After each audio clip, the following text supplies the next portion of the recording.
Estamos de volta com o programa Café com Direito, diretamente da SA Mobiliário Contemporâneo. E vamos continuar falando aqui com o advogado Hilton Maia sobre direito imobiliário. Questões que envolvem principalmente a questão do seguro.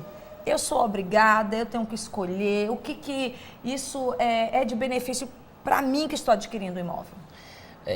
Perfeito, Sheila. Existem algumas modalidades de seguro que as instituições financeiras vêm ofertando, ou realizando até uma venda cruzada, tá, de modalidades de seguro que não são obrigatórias. O fato é que a legislação do financiamento de um imóvel, ela é muito específica e exige sim a contratação do seguro, que é o seguro do sistema financeiro habitacional. Esse seguro, o seguro remissivo, esse seguro, ele é sim obrigatório justamente para prevenir algumas situações na apólice, como a ocorrência de eventos relacionados a vícios de construção, entre outros, como também possibilidade de quitação do saldo devedor na hipótese de óbito do financiado, tá? Agora, outros seguros, seguro de vida, seguro residencial, isso aí é venda casada. Então, todo e qualquer produto ofertado como condição para a aquisição do seu direito de financiar um imóvel deverá ser restituído em dobro.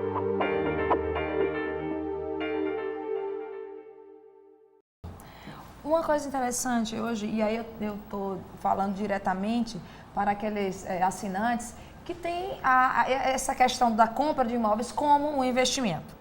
E muitas vezes esse meu telespectador que compra para investir, parabéns, ele, às vezes, para evitar custos, ele compra e não registra, faz a compra e não registra, não faz toda a transferência para o seu nome. E quando ele vai vender, existe uma cláusula em que ele não prestou atenção, que para mim lembra muito no direitos autorais, que é o direito de sequência. Ele é obrigado, quando vender, a pagar o valor que chega até 5%, né, para a construtora em cima daquele imóvel. O que você pode me dizer sobre essa bendita dessa cláusula? Perfeito, Sheila. O fato é que o Brasil, ele adotou ele seguiu o direito germânico em relação à tradição dos bens imóveis, ou seja, a tradício, que é justamente a transmissão da propriedade de um bem, ela só se configura no direito nacional a partir do registro imobiliário, do efetivo registro imobiliário.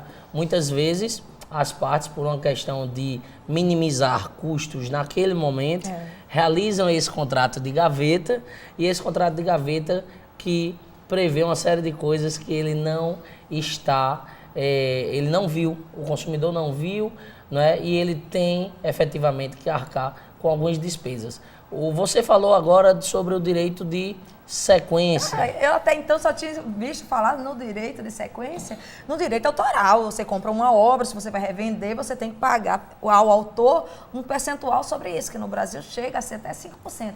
Mas isso na construção civil, quando eu li o contrato, me chamou a atenção e também não fui pesquisar ali para ver se é ou não legal. Esta cláusula ela é nula de pleno direito, que deverá ser realizado a título de pagamento na transmissão das propriedades, é o pagamento do ITBI, do registro e dos emolumentos, que, diga-se de passagem, caso seja o seu primeiro imóvel e no programa Minha Casa Minha Vida, você terá direito a um desconto de 50% nessas despesas. É sempre vinculado apenas ao programa Minha Casa Minha Vida ou não? Se vinculado ao programa Minha Casa Minha Vida, o desconto será de 50%. Caso não esteja dentro dos parâmetros deste programa, entretanto, seja o primeiro imóvel, o cartório deverá lhe dar 25% de desconto. E o fato é que os cartórios, eles não vêm adotando isso de maneira direta, de maneira efetiva.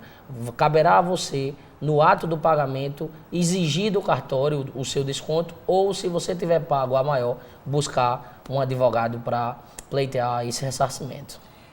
Esse período todo, esse tempo todo, você se especializando, acompanhando problemas em relação a essa compra e venda de imóveis, o que de mais comum aparece no teu escritório de reclamação?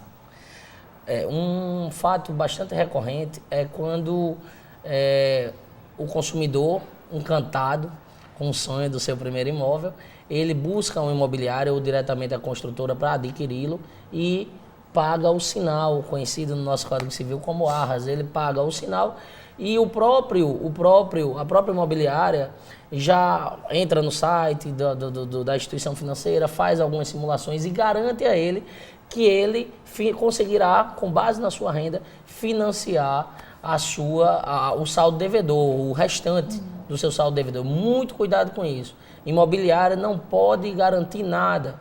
Muito cuidado, salvo se ela for um correspondente bancário imobiliário credenciado de alguma instituição financeira.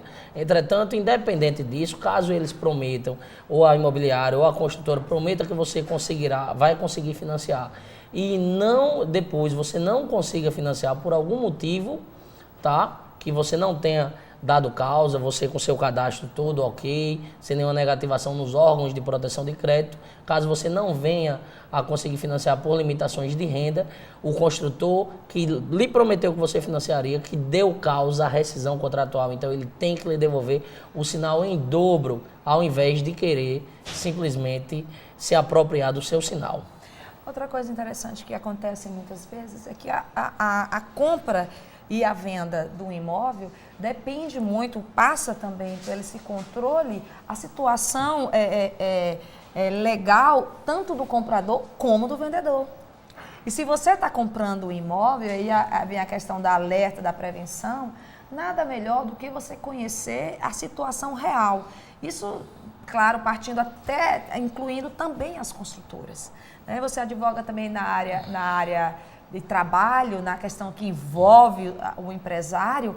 Você sabe muito bem que muitas vezes uma empresa, uma instituição ou uma pessoa física está envolvida com questões judiciais, trabalhistas, e que quem responde muitas vezes é o imóvel. É verdade. Né? Então você está comprando um imóvel que pode estar sendo garantia de alguma causa dessa, ou então voltamos àquela mesma observação que a gente fez antes. Para evitar gastos daquele momento, você não registra, quando menos espera, você pode perder esse patrimônio. Como se prevenir? Excelente pergunta. Recentemente eu tive a oportunidade de atender um cliente paulista que chegou aqui, veio investir, como muitas pessoas se aposentam e vêm morar no nosso paraíso. Isso aqui é um paraíso. Né? E na hora de adquirir o imóvel, é interessante que eles costumam buscar a adoção de cautelas que não servem só para eles, que servem para todo e qualquer adquirente de imóvel, que é a exigência das certidões, certidão negativa trabalhista, certidão negativa fiscal, porque, por exemplo, diga-se de passagem que a questão até a empenhorabilidade do bem de família, ela é flexibilizada caso, por exemplo, o proprietário daquele imóvel tenha dívida trabalhista junto à sua doméstica. Exato. Então, como você se certificar se aquele imóvel ele não foi dado em garantia, não está penhorado, não está com nenhum gravame, tá, em relação a isso? Deverá sim ser requerido uma série de certidões, inclusive ser verificado o registro da matrícula do imóvel no cartório competente. Recentemente, precisei acompanhar isso no Rio de Janeiro, e os cartórios do Rio de Janeiro só vendem o imóvel, só registra se você apresentar todas essas certidões. Essa relação de compra e venda já é algo legalmente instituído. Né? Essa questão de ir buscar esses registros, né? Não tem como você não se prevenir. E agora eu quero uma boa notícia, que é a boa notícia do advogado que briga, que está na frente do judiciário, que está construindo o direito. Porque eu digo, jurisprudência é direito, e é uma construção que começa dentro dos escritórios de advocacia. Perfeito. Porque a gente briga pelo que não está posto e a gente constitui direito de forma coletiva. Claro, não erga omnes, mas acaba sendo quando ele é divulgado e todo mundo vai buscá-lo. E aí eu te pergunto, o que mudou nesse tempo, nessa relação de direito entre comprador e vendedor de imóveis? Olha que o Brasil, nesses últimos 3 a 4 anos, a gente teve uma reviravolta, viramos um canteiro de obras só. Né? De lá para cá, o que você considera de vitórias no judiciário para o consumidor? muito boa a sua pergunta, Sheila, porque os nossos tribunais superiores, eles vêm de maneira contundente, regulamentando todas essas questões. Desde o momento em que o adquirente do imóvel procura uma imobiliária para a sua aquisição e é cobrado pela corretagem, tá? A partir do momento que o STJ reconhece a sua devolução, devida devolução em dobro, como também o reconhecimento da cláusula abusiva em relação à possibilidade de atraso na entrega do imóvel.